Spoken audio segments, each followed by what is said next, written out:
وغادي نقترح عليكم اليوم وصفات اللي هي سهلة في التحضير، اقتصادية في متناول جميع السيدات، من اقتراح المستمعة نادية، أم آية ومعاد اللي كنوجه لها تحية كبيرة، كنشكرها كذلك على الوصفات اللي كتقاسمهم معنا. غادي نبداو بأول اقتراح ديال الشنيك عائلي، راه كيجي زوين بزاف والطريقة ديالو سهلة وفي المنظر يعني كيجي تبارك الله بحال شي وريضة. فغادي نحتاجو في المقادير باش نحضروا الشنيك العائلي. غادي نحتاجو نص كيلو ديال الدقيق الفورس، نص كاس ديال سنيده، نص كاس ديال الزيت، بياض بيضه، قبيصه ديال الملح، ساشي ديال الفاني، معلقه كبيره ديال الخميره الفوريه ديال الخبز، معلقه كبيره ديال الزبده، والحليب دافي.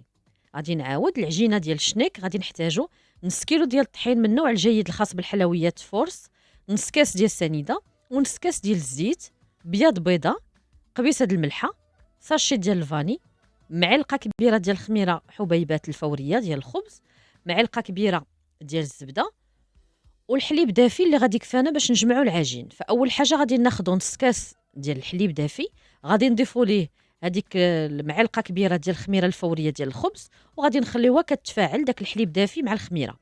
وغادي ناخذوا واحد الاناء غادي نديروا فيه المكونات كامله. يعني نص كيلو ديال الفورس، نص كاس د الزيت، نص كاس ديال السكر سنيده، بيض بيضاء، قبيصه د الملحه، ساشي ديال الفاني. وغادي نخلطوا هاد المقادير، ثم غادي نخويو هذاك الكاس اللي فيه الحليب دافي مع الخميره بعد ما تفاعل لينا صافي، ونجمعوا العجينه بالحليب دافي. عندنا ميزاننا وحنا كنجمعوا حتى تجمع لنا العجينه. ونضيفوا في الاخير معلقه ديال الزبده، معلقه كبيره ديال الزبده رطبه واخده درجه الحراره ديال المطبخ، وندخلوها في هذاك العجين ديال الشنيك وندلكوها مزيان. كتبغي يدلك واللي عنده العجانه راه غادي تسهل عليه الامور. وعلى العموم هي ما تفدلك تبارك الله، يعني راه حتى في الكف كتعطي يعني بصراحه كتعطي نتيجه زوينه. من بعد كنغطيو هاد العجينه ديال الشنيك بالبلاستيك الغذائي ولا بشي منديل، وكنخليوها كتخمر تقريبا واحد ساعه.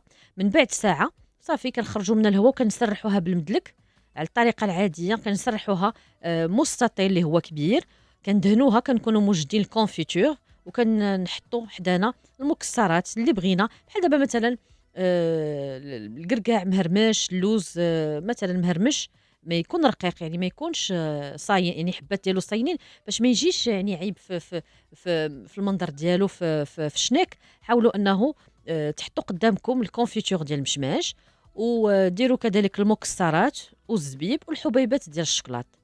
هادو راه كلهم كيجيو مزيانين، واصلا هذاك المكسرات غادي يكونوا مفرشين، يعني مهرمشين، ما غاديش يكونوا كبار. وقلنا الزبيب مقطع طريفات صغيورين، الحبيبات ديال الشكلاطه هما صغيورين، والكونفيتور. فملي غادي نسرحوا هاد العجينه كامله وغادي نطلقوها بالمدلك، غادي ندهنوها بالكونفيتور، غادي نزينوا بالمكسرات مهرمشين، غادي نزينوا بالزبيب مقرد رقيق، والحبيبات ديال الشكلاط ما تنكتروش بزاف ولكن كيطرش. يعني هذيك العجينه كامله اللي طلقناها بالمدلك على شكل مستطيل كتبان لنا كلها مرشوشه، مدهونه بالكونفيتور ومرشوشه بالمكسرات والزبيب وحبيبات ديال الشكلاط. من بعد كنقطعوها لسميطات قياس واحد، يعني سميطات مثلا ممكن اي حاجه عندنا بحال المسطره اللي هي عريضه نفس القياس نديرو مثلا مسطره طويله، ونبداو نقطعوا بالعجينه يعني بالموس، نبداو نقطعوه حتى يجينا هذاك المستطيل كله تقريبا، غادي يجينا كله شريطات، يعني اشرطه سميطات قياس واحد صافي. من بعد غادي ناخذوا الشريط الاول وغادي نلويوه. يعني كيفاش غادي نلويوه؟ غادي نلويوه بحال يعني هذيك السميطه او داك الشريط غادي نبداوه من اليمين من الاول مثلا، ونبقاو غاديين كنبرمو بحال السيجار، نبقاو غاديين كنبرمو كيجينا يعني رولي ملفوف واحد. هذاك غادي نوقفوه، ما غاديش نخليوه ناعس، غادي نوقفوه يعني على فوق مثلا طاوله العمل. علاش؟ باش حنا بغينا الشكل ديال الوريضه، والشكل ديال الوريضه باش نديرو في هذا الشنيك عائلي ونغيروا شويه المنظر، هو انه هذاك المستطيل بعد ما درنا لي كونفيتور ودهنا بالحبيبات ديال دهنا بالكونفيتور ورشينا بالحبيبات ديال الشوكولات بالمكسرات بالزبيب مقرد رقيق، غادي نقطعوه على شكل سميطات، على شكل أشرطة قياس واحد.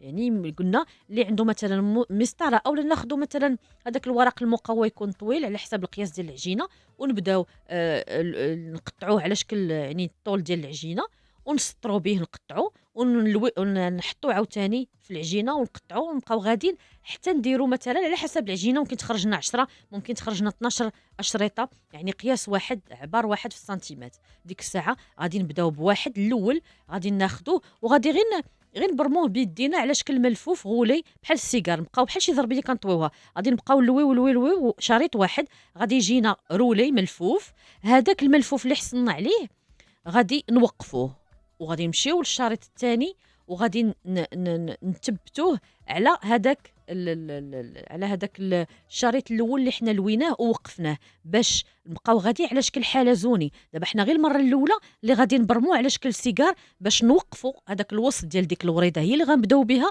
هي اللي غتعطينا الشكل باش نبقاو تابعينها. ديك الساعه غادي نمشيو لهذاك اللي وقفنا، غادي ناخذوا السميطه الثانيه وغادي نديروها على هذيك الاولى، ونبقاو ديك السميطه ندوروها بشكل دائري بشكل حلزوني، غادي تكمل لينا. غادي نمشيو للسميطه الثالثه نلصقوها مع ديك السميطه الثانيه، ونبقاو غاديين حتى تجينا شكل حلزوني غادي وتيكبر غادي وتيكبر. ضروري انكم تبداو بالسميطه الاولى او الشريط الاول اللي قطعنا، هو انه نبرموه نبقاو غاديين كنلفوا فيه. ملي غادي نلفوا غادي يجينا مستطيل، يجينا بحال السيجار. هذاك السيجار ما غتخليوش ناعس يعني بالعرض، وانما غادي توقفوه بالطول، وغادي تكملوا السميطه الثانيه تلصقوها مع هذاك الشريط الاول اللي درنا، باش غادي تعطيكم الدوره الحلزونيه. تبقاو غادي حتى كتشوفوا ان ديك الورده غادا وتتكبر وتيبان فيها داك المنظر ديال دوك حبيبات ديال الشكلاط وديال داكشي اللي مهرمس، المكسرات والزبيب. فكيف قلنا ملي قطعنا الشريط الاول ولويناه وضفنا ليه الشريط الثاني، ونبقاو غاديين كنكملوا في الاشرطه حتى كنحصلوا على واحد الشنيك اللي هو عائلي على شكل وريده. غادي نخليوه يرتاح ربع ساعه 15 دقيقه. من بعد ربع ساعه بعد ما ارتاح لينا غادي ندهنوه بصفار ديال البيض مخلط بالقطرات ديال الخل. ممكن نديروا صفار ديال البيض مخلط يعني بقطرات ديال الصوجه باش كيعطينا داك اللون زوين محمر. صافي كنزيدو نزينو من الفوق برقائق ديال اللوز، بالحبيبات ديال الشوكولات بشويه المكسرات، وثم كندخلوا الشناك الفران يكون سخون من قبل، وكنخليوه حتى كيطيب وكيتحمر لينا. ملي تنخرجوه كندهنوه اما بالناباج اللي عندنا متوفر، اولا بالكونفيتور اي نوع، اولا بالعسل باش يعطينا داك اللمعان. راه كيجي هشيش كيجي زوين، وهذا المنيضر كيجي زوين صراحه ديال هاد الشنيك عائلي على شكل وريده. غادي نمشيو لاقتراح اخر، حلوه ديال الماكينه، يعني هذه حلوه ديال البوق صراحه ما كتموتش نهائيا، من الحلويات اللي ساهله زوينه. ممكن انه الوليدات يديروها بحال البسكوي يديوها معاهم المدرسه، او لو ياخذوها هما في الدار كتجي زوينه بزاف معروفه. غادي ناخذ 4 البيضات، زلافه مخلطه ما بين الزيت والزبده مذوبه، زلافه ديال السنيده، كاس ديال عصير الليمون، قشور ديال الليمونه محكوكه، ساشي ديال الفاني، قبيصه ديال الملحه، 2 خمارات ديال الحلوه، والطحين على حسب الخليط. قلنا حلوه ديال الماكينه او حلوه ديال البوق اللي كتخرج يعني على شكل وريدات. فغادي نحتاجو 4 البيضات، زلافه مخلطه ما بين زيت وزبده مذوبه، وزلافه ديال السنيده نعبروا بزلافه زيت وزبده وزلافه السنيده، و4 البيضات، كاس العنبه ديال عصير الليمون، قشور ديال الليمونه محكوكه، ساشي ديال الفاني، 2 خمارات ديال الحلوه، وقبيصه ديال الملح، والدقيق من النوع الجيد الخاص بالحلويات، الدقيق الابيض على حسب الخليط. فغادي نخلطوا المقادير مزيان، يعني غادي نخلطوا 4 البيضات مع زلافه السنيده ونمعكوها مزيان بالكف ديال يدينا، ديك الحراره ديال اليد كتبنن لينا الحلوه. 4 البيضات يتخدموا مع زلافه السنيده، نزيدوا زلافه مخلطه ديال الزيت والزبده، نزيدوا كاس ديال عصير الليمون، نزيدوا قشور ليمونه محكوكه، ساشي ديال الفاني، قبيصه ديال الملحه. صافي. وفي اخر مرحله غادي نزيدوا شي خمارات ديال الحلوه مع الدقيق اللي غادي يكفانا مغربل مزيان من النوع الجيد الخاص بالحلويات. كنخلطوا مزيان صافي، وكنجمعوا كنحصلوا على عجينه اللي هي رطبه، ما كتحتاج اننا نزيدوا الطحين بزاف، يعني عندنا ميزاننا شويه بشويه. مجرد ما تعجن لينا وتجمع لينا عجينه رطبه صافي كنخليو العجينه ترتاح واحد 10 ديال الدقائق. من بعد اللي عنده الماكينه راه غادي يخرجها في الماكينه. يعني هاد الحلوه ديال الماكينه راه معروفه الشكل ديالها. اللي ما عندوش هذيك الحلوه ديال الماكينه راه ممكن انه يدير هي داك البوق اللي فيه سنينات وتيبدا يخرج الحلوه. كاين اللي تيبغيها طويله شويه، وكاين اللي كيبغيها على قد الحلوه ديال الدوازاتاي صابلي وداك الشيء، وكاين اللي كيبغيها طويله بحال السميطه. يعني فعلى حسب الرغبه ديالكم خرجوها كيف ما بغيتوا، وانتم كتخرجوها وكتستفوها يعني في الحلوه في الصينيه. وكاين اللي عنده الماكينه راه تيخرجها طويله وتيحطها وتيبدا يقطع القياس اللي بغا، واش طويله مستطيله واش صغيره. نبقاو غاديين حتى كنكملوا، وكنحطوا هاد الحلوه في الصينيه ديال الفران وكندخلوها الفران حتى كطيب وكتقرمش، راه كتجي بنينه بزاف. وممكن انكم تشاركوا وليداتكم في هذه اللحظه ملي ديروا هاد الحلوه ديال البوق اولا ديال الماكينه. ملي طيب وتبرد ديك الساعه ذوبوا الشكلاط سواء الابيض اولا الكحل اولا بجوج، وديروا زليفات وعطيو لوليداتكم انهم يغطسوا النص ديالها في الشوكولاط الابيض، والنص ديالها مثلا 10 د القطع في النص ديالها في الشوكولاط الكحل، و10 د القطع مثلا في الشوكولاط الابيض. وممكن ترشوا باي حاجه تيبغيوها الوليدات او نتوما، و يعني وجدوها وليداتكم تجي زوينه بزاف. وحتى بالنسبه للكبار دوازات هاي. غادي نمشيو اقتراح ثالث واللي هي كيكه بالشوكولاط. غادي نعطيكم الطريقه والمقادير في دقه واحده. غادي نحتاجو في الكاس ديال الخلاط الكهربائي غادي نديرو 2 ديال الكيسان ديال الزيت، 2 الكيسان ديال السنيده، 2 الكيسان ديال الحليب، 3 د المعالق كبار ديال الكاكاو، ساشي ديال الفاني، شويه ديال القهوه سريعه الذوبان. غادي نخلطوهم مزيان. يعني في اول مرحله كيكه الشوكولاط غادي ناخذوا كاس ديال الخلاط الكهربائي، غادي نديرو فيه 2 ديال الكيسان ديال الزيت. يعني غادي نديرو كاس ديال الخلاط الكهربائي، غادي نديرو فيه 2 ديال الكيسان الزيت، 2 ديال الكيسان ديال السنيده، 2 كيسان ديال الحليب، 3 د المعالق ديال الكاكاو، ساشي ديال الفاني، شويه ديال القهوه سريعه الذوبان. كنطربوهم مزيان، يعني كنطربوهم مزيان في كاس ديال الخلاط الكهربائي. و كنقصوا من هذا الخليط اللي حصلنا عليه كاس، كنقصوا من الخليط كاس وكنوضعوه في الثلاجه حتى كيبرد لينا داك الكاس اللي نقصنا. ثم كنضيفوا على داك الخليط ديال الكيك كنضيفوا 2 ديال البيضات وفلون ديال الشوكولات بنكهه الشوكولات. كنطربوهم مزيان صافي، وكنخويو الخليط في واحد الاناء. كنزيدوا ليه الدقيق اللي غادي يكفانا، وكنزيدوا 2 خمارات ديال الحلوى، وكنحركوا كنحصلوا على عجين ديال الكيك. قلنا كيكه ديال الشوكولات بهذه الطريقه كتجي زوينه. في الكاس ديال الخلاط الكهربائي نديروا 2 ديال كيسان الزيت مع 2 كيسان السنيده مع 2 كيسان ديال الحليب سائل مع 3 د المعالق كبار ديال الكاكاو مع ساشي ديال الفاني مع واحد شويه ديال القهوه سريعه الذوبان. نخلطوهم ونطحنوهم مزيان، نطربوهم مزيان. هذا الخليط اللي حصلنا عليه غادي نقصوا منه كاس العنبه اولا كاس صغير ديال اتاي، نخليوه نغطيوه ونديروه في الثلاجه يبرد. وهذا الخليط غادي نزيدوا عليه 2 ديال البيضات وفلون بنكهه الشوكولات ونطحنوهم واحد شويه صافي. وغادي نخويو الخليط في واحد الاناء باش نزيدوا الطحين حسب الخليط، ونزيدوا 2 خمارات ديال الحلوى صافي. نحركوا بسباتولا بمعلقه ديال الخشب، وكنوضعوا هاد العجين ديال الكيك في مول مدهون بالزيت ومرشوش بالدقيق اولا مدهون بالزبده مزيان، وحطيناه في الكونجيلاتور قبل ما نصايبوا الكيكه. عاد ديك الساعه كنخويو هاد الخليط ديال الكيك في المول، ومن بعد يعني كندخلوها الفران حتى كطيب وكتحمر لينا الكيك بالطريقه العاديه. ثم من بعد كنزينوها بهذاك الكاس ديال الخليط اللي نقصنا في الاول اللي درناه في الثلاجه.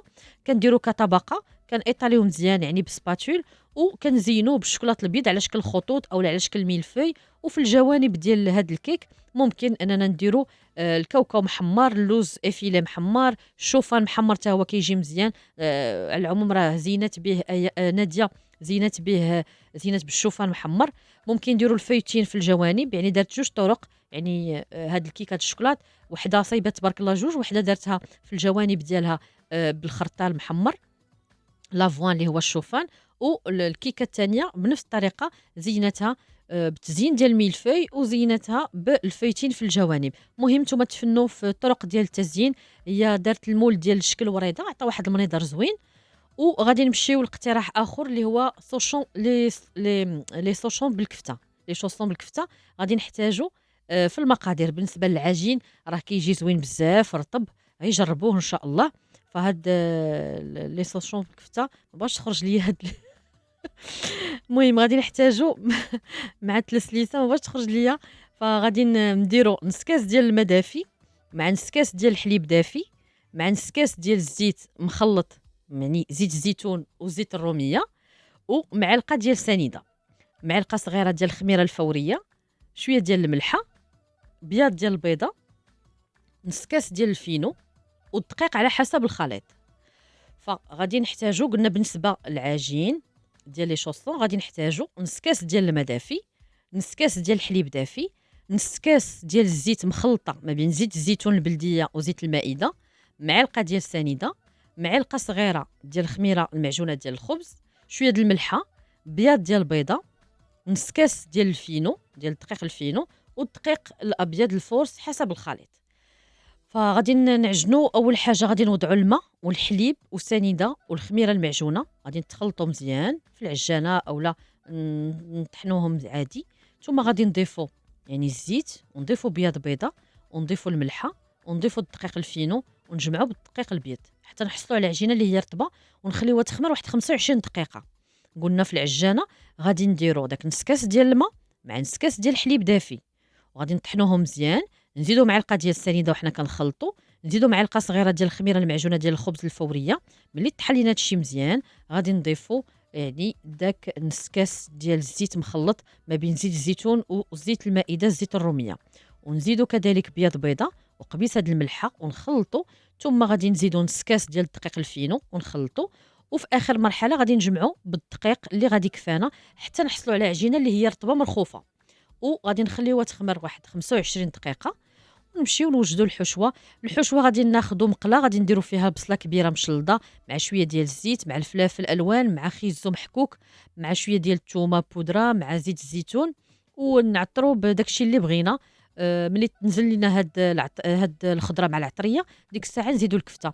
يعني غادي نحتاجوا في الحشوه بصله كبيره مشلضه، الكفته الفلافل الالوان، خيزو محكوك ربيع، يعني قزبر ومعدنوس، شويه ديال الثومه، يعني من الاحسن الثومه بودره، وزيت الزيتون والتوابل على حسب اللي موجود عندنا واللي تنبغيوه، ما نكتروش.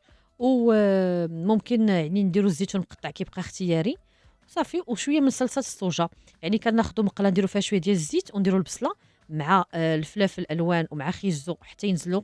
ثم غادي نديرو العطريه، نتبلو بالعطريه ونديرو الكفته ونشحروا هادشي كله مزيان. ونديرو في اخر مرحله بعد ما تبلنا بالعطريه نديرو قزبر ومعدنوس باش يبقى طري، ونزيدو شويه ديال الصوجه باش كيعطينا داك اللون والمذاق ديك الملوحه صافي. ومن بعد كنشحروهم وكنخليوهم حتى كيبردوا. من الاحسن دائما اننا نديرو في شي شبيكه دائما الحشوه في العجين في الرغيفات في الورقه د البسطيله نديروهم في شي شبيكه ونخليوها تسقطر مزيان، ونبقاو نديرو سباتول نعصروها بالسباتول حتى نتاكدوا على انه ما كاين حتى شي قطره ديال الزيت زايده، ما كاين حتى شي قطره ديال الماء، يعني كلها تشحرات لينا مزيان صافي.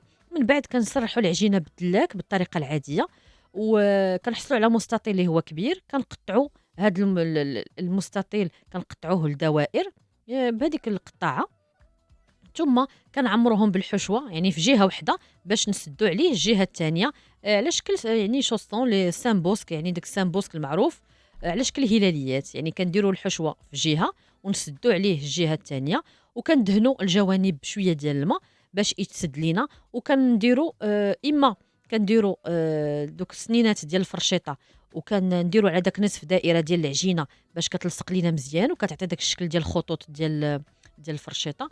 اولا ممكن كيف كيديروا السامبوسك الخليجيين، يعني كيحاولوا انهم يمشيو هذيك نصف دائره، هذيك العجينه بعد ما عمروها وسدوها وكتحصل على نصف دائره كيمشيو كيبداو يقرصوا العجينه شويه بشويه حتى كتعطي بحال واحد التموجات من العجينه كتسد بها، ما كتحتاج اننا نديروا هذاك التزيين ديال الفرشيطه. مهم نتوما على حسب الرغبه ديالكم يعني دهنوا بشويه ديال الماء وسدوهم مزيان وحاولوا تبتوهم بالفرشيطه باش ما يتحلوش لكم. وإلا درتوا هذاك التزيين ديال السامبوسك راه كتبقاو بحال كتبرموا بحال كتلفوا شويه مايلين هذيك العجينه في الجهه ديال نصف دائره، راه كتسد لكم بكل سهوله وكتعطي واحد المنظر زوين صافي. من بعد كندهنوهم صفار ديال البيض بقطرات ديال الخل اولا شويه ديال الصوجه، وكنزينوهم بالزنجلان الابيض اولا بالبافو، وكندخلوهم يعني الفران كيطيبوا كيتحمروا كيجيو ممتازين. اللي تيبغي الفرماج ممكن انه يدير الفرماج محكوك يعني على حسب الرغبه، فتيجي ولدات بزاف. الطريقه ديالهم سهله ولا يقين حتى ان شاء الله شهر رمضان الكريم باذن الله. نختم معكم بالفلفله حاره مدقوقه على الطريقه دائما ديال ناديه ايه ومعاد. غادي ناخذ كيلو ديال الفلفله حاره صغيره ديك الخضره، ممكن تخلطوا ما بين الخضره والحمراء دوك الحارين الصغار، 5 ضريسات ديال الثومه، عصير ديال الحامضه، قبيصه ديال الملحه، زيت البلديه زيت الزيتون. هادو هما المقادير. قلنا كيلو ديال الفلفله حاره، 5 ضريسات ديال الثومه، عصير ديال الحامضه، الملحه وزيت الزيتون زيت البلديه. غادي نغسلوا الفلفله مزيان نقطعوها لدوائر وغادي نفرموها غير واحد شويه يعني تبقى مفرشه ما تطحنش منيله. غادي ناخذوه قلنا نغسلوا الفلفله الحاره نقطعوها لدوائر، وهذوك الدوائر نديروهم في ديك الطحانه ولكن نبقاو نفرموهم باش تجينا، اولا نقردوهم هكا رقيق اولا نديرو في ديك الطحانه ولكن ما نمركوش عليها حتى تطحن لينا كلها تجي مطحونه، وانما خصها تبقى مفرشه يعني مهرمشه تبقى مهرمشه صافي. من بعد يبقاو طريفات صغيورين باينين، ثم غادي نديروها في المهراز وندقوها واحد شويه باش كتنزل وكتطلق داك الماء ديالها. من بعد كنديروها في واحد الصفايه وكنخليوها 4 ديال الساعات حتى كتسقطر مزيان من الماء وكتصفى. وثم كنديروها في واحد القريعات، نضيفوا ليها نديروها في واحد الإناء. غادي نضيفوا لها قبل ما نديروهم في قريعات نديروها في واحد الإناء، نضيفوا ليها ديك 5 ضريسات ديال الثومة محكوكين، ونزيدوا عصير ديال الحامضة، ونزيدوا شوية ديال الملحة، ونخلطوا هادشي كله مزيان مع داك الحار، وغادي نعمروهم في قريعات اللي هما معقمين، وغادي نضيفوا ليهم زيت البلدية زيت الزيتون من الفوق، ونسدوهم مزيان ونخليوهم لمدة ديال أسبوع سيمانة حتى كتنزل مزيان. راه ما كتبقاش قاصحة ديك الفلفلة، يعني ديك التهرميشة، يعني واخا هي خضرا ما غتبقاش كتغزز وصافي. ملي كنزيدوا لها هاد القوام كله مع داك عصير الحامض كيهششها وكتنزل، ومع كندقوها في المرهراز وكتحيد داك الماء ديالها، صافي كتنزل كتولي رطبه كتولي طايعه. فملي كنديروا ليها زيت البلديه ونديروها في قريعات ونسدوها تقريبا اسبوع، كتولي جاهزه على اننا نديروها مع الحوت، مع الشرموله، مع التكتوكه، مع اي حاجه، مع مثلا السردين بحال هكا ولا اي حاجه كنحتاجوا فيها الحار كنهزوا منها وكنخلطوها مع داكشي اللي بغينا. وبالصحه والراحه. هادو اقتراحات مشكوره جدا عليهم لاله ناديه آية ومعاد، تنشكرها بزاف ونتمنى نكون وصلتهم يعني بالطريقه الصحيحه. وكنشكر كل المستمعات دائما على المشاركه ديالكم الفعاله.